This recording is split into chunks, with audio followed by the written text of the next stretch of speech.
Top 3 best smartphone around 30K price point. বর্তমান সময় বাংলাদেশ মার্কেটে 2026 সালের শুরুর দিকে এসে 30,000 টাকা বাজেটের ভিতরে যদি একটি স্মার্টফোন কিনতে চান তাহলে আজকের এই ভিডিওটা আপনার জন্য খুবই গুরুত্বপূর্ণ।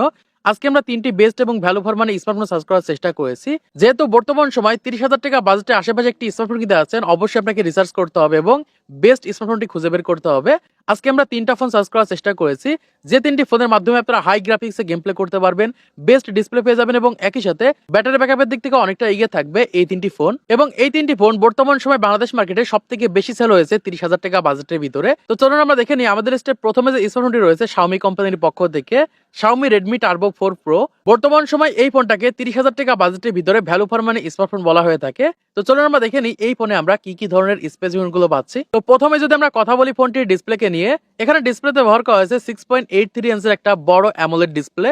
দেখুন বর্তমান সময় আমরা 30,000 টাকা বাজেটে অ্যামোলেড ডিসপ্লে গুলোই পেয়ে থাকি এবং একই সাথে ফুল এইচডি প্লাস রেজোলিউশন একটি ডিসপ্লে দেখতে পাচ্ছি এবং রয়েছে 120 হার্টজের রিফ্রেশ রেট। একই সাথে এই ডিসপ্লের হাইলাইটেড বিষয় হচ্ছে এখানে আমরা HDR10 এর সাপোর্ট দেখতে পাচ্ছি এবং রয়েছে 3200 নিটস ব্রাইটনেস। এই ক্ষেত্রে আপনি এই ফোনটা আউটডোর এবং ইনডোরে ইজিলি ব্যবহার করতে পারবেন, কোনো প্রকার ব্রাইটনেস প্রবলেম হবে না। একই সাথে এই ডিসপ্লেটা প্রোটেক্ট করছে কর্নিং গরিলা গ্লাস। সেই ক্ষেত্রে বর্তমান সময় 30,000 টাকা বাজেটের ভিতরে বেস্ট এবং ভ্যালু ফর মানি একটি ডিসপ্লে স্মার্টফোন হতে পারে। তো এবার যদি আমরা কথা বলি ফোনটির হাইলাইটেড বিষয় ব্যাটারিকে নিয়ে, এখানে আমরা 7550 mAh এর লিথিয়াম ওন ব্যাটারি পেয়ে যাচ্ছি।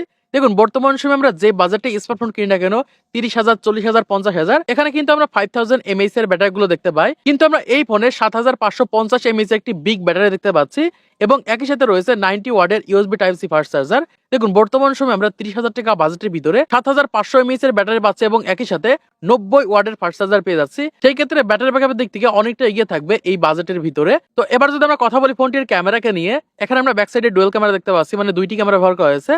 একটি হচ্ছে 15 মেগাপিক্সেলের ওয়াইড অ্যাঙ্গেলের প্রাইমারি ক্যামেরা এবং আরেকটি রয়েছে 8 মেগাপিক্সেলের আলট্রা ওয়াইড অ্যাঙ্গেলের ক্যামেরা। দেখুন বর্তমান সময় 15 মেগাপিক্সেলের ক্যামেরার মাধ্যমে আপনি ডিজিটাল জুম পেয়ে যাচ্ছে এবং একই সাথে 60 fps, 244 fps এবং একই সাথে 960 fps পর্যন্ত ভিডিও রেকর্ড করতে পারবেন। সেই ক্ষেত্রে বর্তমান সময় যারা ভিডিওগ্রাফির জন্য একটি স্মার্টফোন কিনতে যাচ্ছেন তাদের জন্য নিঃসন্দেহে চোখ বুজে এই ফোনটি বেস্ট হতে পারে। এবং একই সাথে আমরা এআই ফিচার্স দেখতে পাচ্ছি। সেই ক্ষেত্রে বর্তমান সময়ে 30,000 টাকা বাজেটের ভিতরে বেস্ট ক্যামেরা স্মার্টফোন হতে পারে। তো এবার যদি আমরা কথা বলি ফোনটির সেলফি ক্যামেরা নিয়ে, এখানে আমরা 20 মেগাপিক্সেলের ওয়াইড অ্যাঙ্গেলের প্রাইমারি ক্যামেরা পেয়ে যাচ্ছি, যেই ক্যামেরার মাধ্যমে বর্তমান সময় আমরা 60 fps পর্যন্ত ভিডিও রেকর্ড করতে পারবো। সেই ক্ষেত্রে বর্তমান সময় সেলফি ক্যামেরার দিক থেকেও অনেকটা এগিয়ে থাকবে এই বাজেটের ভিতরে। এবার যদি আমরা কথা বলি ফোনটির হাইলাইটেড বিষয় প্রসেসরকে নিয়ে, এখানে আমরা কোয়ালকম স্ন্যাপড্রাগন একটি প্রসেসর দেখতে পাচ্ছি। Qualcomm Snapdragon 8s Gen 4 processor ব্যবহার করা হয়েছে, যেই প্রসেসরের মাধ্যমে বর্তমান সময়ে যে কোনো ধরনের গেমগুলো এই ফোনটির মাধ্যমে রান করাতে পারবেন এবং একই সাথে হাই FPS ফ্রি ফায়ার এবং পাবজির মতো গেমগুলো ইজিলি এই ফোনটির মাধ্যমে খেলতে পারবেন। এই প্রসেসরটি আমরা অক্টোকোরের সাথে দেখতে পাচ্ছি এবং রয়েছে 4 ন্যানোমিটার এবং একই সাথে এই ফোনটি আমরা Android 15 হিসেবে দেখতে পাচ্ছি। সেই ক্ষেত্রে বর্তমান সময়ে প্রসেসরের দিক থেকে অনেকটা এগিয়ে থাকবে 30,000 টাকা বাজেটের ভিতরে। তো এবার যদি আমরা কথা বলি ফোনটির র্যাম রম এবং প্রাইসকে নিয়ে, এখানে আমরা 3টা ভেরিয়েন্ট দেখতে পাচ্ছি। একটি হচ্ছে 12GB র্যাম এবং 256GB ইন্টারনাল স্টোরেজ, যার বর্তমান বাজার মূল্য 30,999 টাকা, মানে 31,000 টাকা। এবং আরেকটি ভেরিয়েন্ট হচ্ছে 12GB এবং 256GB ইন্টারনাল স্টোরেজ, যার বর্তমান বাজার মূল্য 39,999 টাকা। এবং আরেকটি ভেরিয়েন্ট হচ্ছে 16GB র্যাম এবং 512GB ইন্টারনাল স্টোরেজ, যার বর্তমান বাজার মূল্য 50,999 টাকা। সেই ক্ষেত্রে আপনি বেস ভেরিয়েন্টটা 30,000 বা 31,000 টাকা বাজেটের ভিতরে বাংলাদেশ মার্কেটে অ্যাভেলেবেল পেয়ে যাবেন। আমাদের লিস্টে দ্বিতীয় নম্বর যে ফোনটি রয়েছে মোটোরোলা কোম্পানির পক্ষ থেকে মোটোরোলা এডজ 16 ফিউশন। বর্তমান সময় এই ফোনটাকে বেস্ট এবং ভ্যালু ফর মানি স্মার্টফোন বলা হয়ে থাকে 30,000 টাকা বাজেটের ভিতরে। সেই ক্ষেত্রে বর্তমান সময় যারা কার্ভ ডিসপ্লে এবং বেস্ট ডিজাইনের একটি স্মার্টফোন কিনতে যাচ্ছেন তাদের জন্য নিঃসন্দেহে এই ফোনটি বেস্ট হতে পারে। তো চলুন আমরা দেখে নিই এই ফোনে আমরা কি কি ধরনের স্পেসিফিকেশন গুলো পাচ্ছি। তো প্রথমে যদি আমরা কথা বলি ফোনটির ডিসপ্লেকে নিয়ে, এখানে ডিসপ্লেতে ব্যবহার করা হয়েছে 6.67 ইঞ্চের একটি OLED ডিসপ্লে ব্যবহার করা হয়েছে এবং একই সাথে রয়েছে ফুল এইচডি প্লাস রেজোলিউশনের ডিসপ্লে এবং একই সাথে আমরা 120 হার্টজের রিফ্রেশ দেখতে পাচ্ছি এবং রয়েছে 5 ওয়াট ডিসপ্লে এবং একই সাথে এই ডিসপ্লের হাইলাইটেড বিষয় হচ্ছে HDR10 এর সাপোর্ট এবং স্ক্রিন প্রোটেক্টর হিসেবে ব্যবহার করা হয়েছে কর্নিং গরিলা গ্লাস 3। সেই ক্ষেত্রে বর্তমান সময়ে 30,000 টাকা বাজেটের ভিতরে বেস্ট এবং value for money display smartphone হতে পারে। তো এবার যদি আমরা কথা বলি ফোনটির ব্যাটারিকে নিয়ে, এখানে আমরা 5200 mAh এর ব্যাটারি পেয়ে যাচ্ছি, যেখানে আমরা লিথিয়াম পলিমার ব্যাটারি দেখতে পাচ্ছি এবং একই সাথে রয়েছে 68 ওয়াটের USB type C fast charger. দেখুন বর্তমান সময় আমরা 5000 mAh এর ব্যাটারিগুলোকে দেখতে পাই, 5200 mAh এর ব্যাটারি দেখতে পাচ্ছি এবং একই সাথে রয়েছে 68 ওয়াটের USB type C fast charger. সেই ক্ষেত্রে বর্তমান সময় ব্যাটারির দিক থেকে আমাদের কোনো কমপ্লেইন নেই। তো এবার যদি আমরা কথা বলি ফোনটির ক্যামেরাকে নিয়ে, এখানে আমরা ব্যাক সাইডে ডুয়াল ক্যামেরা দেখতে পাচ্ছি, মানে দুইটি ক্যামেরা ব্যবহার করা হয়েছে, যার মেইন ক্যামেরা রয়েছে 15 মেগাপিক্সেলের ওয়াইড অ্যাঙ্গেলের প্রাইমারি ক্যামেরা এবং আরেকটি রয়েছে 13 মেগাপিক্সেলের ওয়াইড অ্যাঙ্গেলের প্রাইমারি ক্যামেরা, যে ক্যামেরার মাধ্যমে বর্তমান সময় আমরা ডিজিটাল জুম পেয়ে যাচ্ছি এবং একই সাথে 30fps এবং 240fps এ ভিডিও রেকর্ড করতে পারবো।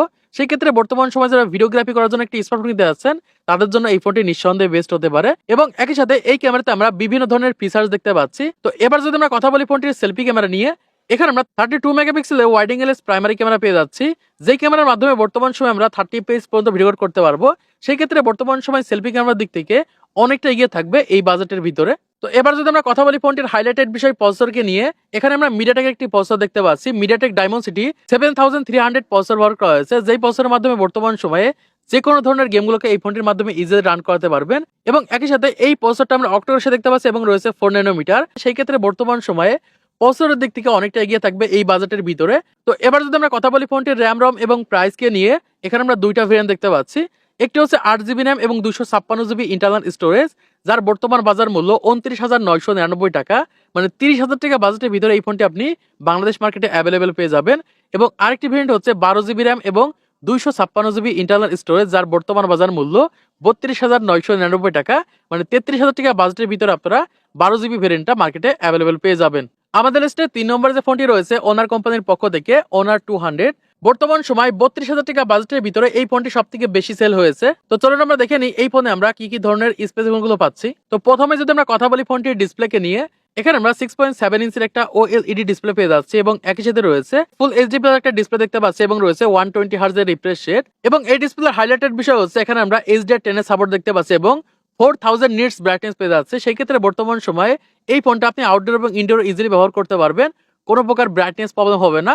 এবং একই সাথে আমরা 5 ওয়াট একটি ডিসপ্লে দেখতে পাচ্ছি, সেই ক্ষেত্রে বর্তমান সময় ডিসপ্লের দিক থেকে অনেকটা এগিয়ে থাকবে এই বাজেটের ভিতরে। তো এবার যদি আমরা কথা বলি ফোনটির ব্যাটারিকে নিয়ে, এখানে আমরা 5200 mAh এর একটি ব্যাটারি দেখতে পাচ্ছি, যেখানে লিথিয়াম পলিমার ব্যাটারি ব্যবহার করা হয়েছে এবং একই সাথে রয়েছে 100 ওয়াটের USB type C fast charger. সেই ক্ষেত্রে কোম্পানি দাবি করছে 25 থেকে 30 মিনিটের ভিতরে এই ফোনটিকে আপনি ফুল চার্জ করে ফেলতে পারবেন 100 ওয়াটের ফাস্ট চার্জারের মাধ্যমে।